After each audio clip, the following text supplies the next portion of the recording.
Sir, मैं आपको अपने YouTube चैनल पर साइंस से रिलेटेड सारे टॉपिक्स क्लियर कराता रहूँगा।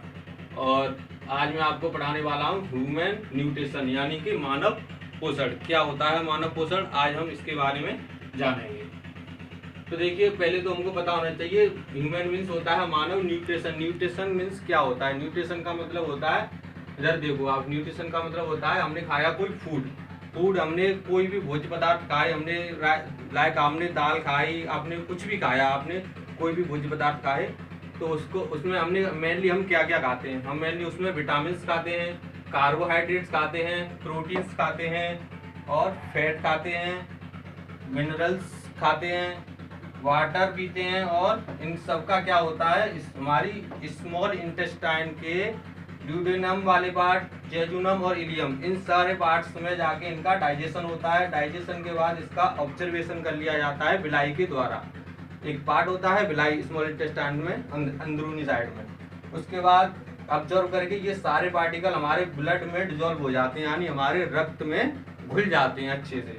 उसके बाद क्या होगा, ये सारे पोषक तत्व हमारे सेल्स के पास जाएंगे, हमारी सेल्स के पास जाएंगे। सेल हमारी बॉडी की बेसिक यूनिट होती है, सबसे छोटी यूनिट हमारी सेल होती है। सेल के पास जाएंगे, वहां पर क्या होगा, ग्लूकोज का बर्न होगा, यानी स्वांगीकरण होगा। ग्लूकोज का स्वांगीकरण होगा ऑक्सीजन की उपस्थिति में। ऑक्सीजन हमारे ब्लड में घुलित अवस्था में ऑलरेडी पहले से होती है, जो हम रेस्पिरेशन के थ्रू लेते हैं। तो इसके बाद क्या होगा, ग्लूकोज का बर्न होगा तो आपकी CO2 गैस बनेगी और आपका जल बनेगा और आपकी ATP बनेगी। ATP कहाँ स्टोर होती है, हमारे माइटोकॉन्ड्रिया, ये सेल का एक पार्ट होता है, उसके पास ये स्टोर होती है।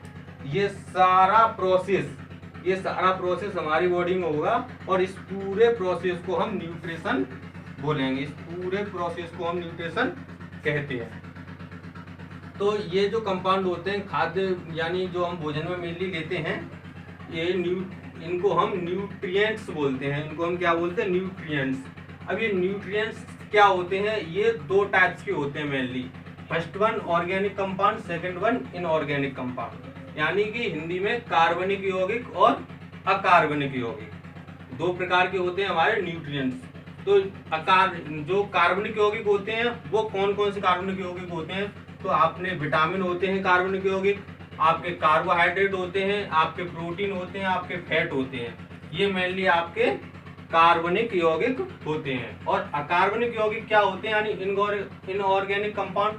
इनऑर्गेनिक कंपाउंड हमारे मिनरल्स आते हैं और हमारा जल आता है, H2O आता है हमारा। तो देखेंगे आगे ये सारी चीजें आती हैं। तो इसमें हमारे vitamin, carbohydrate, protein, fat, minerals, ये सारी चीजें आएंगी। और इसमें हमारे मिनरल्स और H2O वाटर आएगा। तो ऑर्गेनिक कंपाउंड में हम फर्स्ट वन देखेंगे हम विटामिन को हम देखेंगे।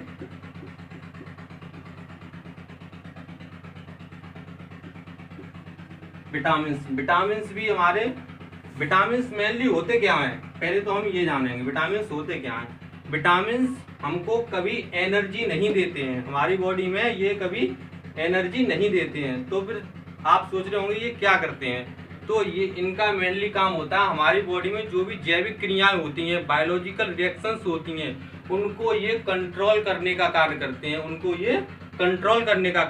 हैं, यदि इनकी डेफिशिएंसी हो जाती है हमारी बॉडी में, यदि इनकी कमी हो जाती है तो हमको बहुत सारी बीमारियां हो जाती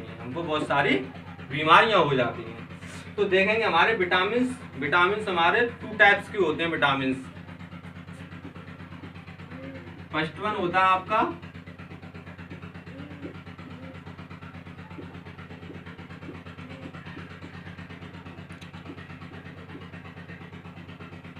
जल में घुलनशील विटामिन,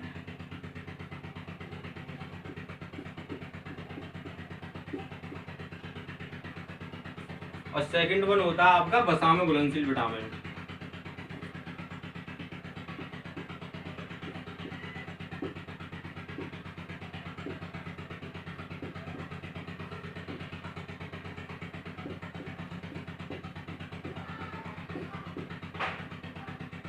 वसा में घुलनशील विटामिन।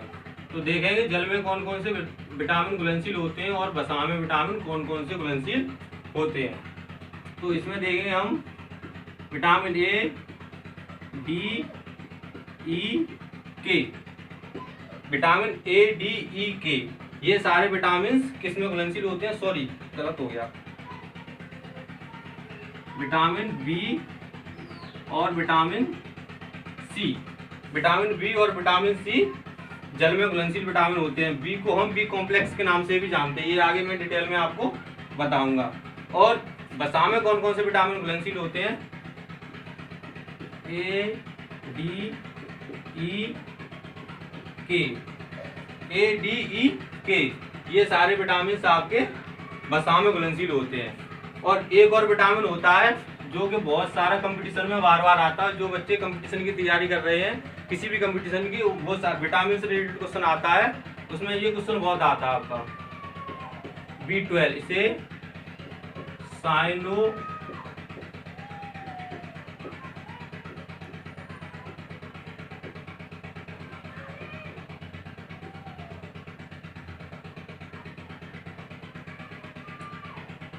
विटामिन B12 साइनोकोबालमीन के नाम से जानते हैं और इसे कोबाल्ट मेटल के नाम से भी जानते हैं। जब मैं आपको बी कॉम्प्लेक्स पढ़ाऊंगा तो इसके बारे में आपको डिटेल में बताऊंगा। ये सारे विटामिन आपके वसा में घुलनशील होते हैं और विटामिन बी और विटामिन सी आपके जल में घुलनशील विटामिन होते हैं। तो ये सब ये इतना मैंने आपको बताया।